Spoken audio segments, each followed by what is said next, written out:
உங்களுக்கு மகளிர் அணி மாநாடுலாம் பொருந்தாது. அக்கா கனிமொழி அவர்களே, இளம் விதவைகள் மாநாடு நடத்துங்க.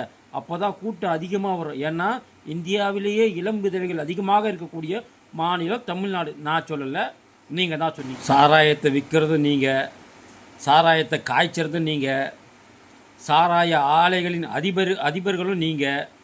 அதைவிட முக்கியமாக தேர்தல் அறிக்கையில் நாங்கள் ஆட்சிக்கு வந்தால் எங்கள் முதல் கையெழுத்து மது ஆலைகளை மூடுவோம், மதுவை ஒழிப்போன்னு சொல்லுவீங்க.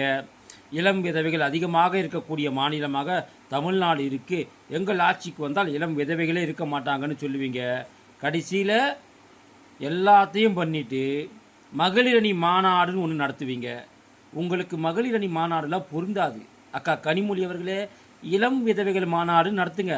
அப்போ தான் கூட்டம் அதிகமாக வரும். ஏன்னா இந்தியாவிலேயே இளம் விதவைகள் அதிகமாக இருக்கக்கூடிய மாநிலம் தமிழ்நாடு. நான் சொல்லலை, நீங்கள் தான் சொன்னீங்க. அதனால் இளம் விதவைகள் மாநாடு நடத்துங்க.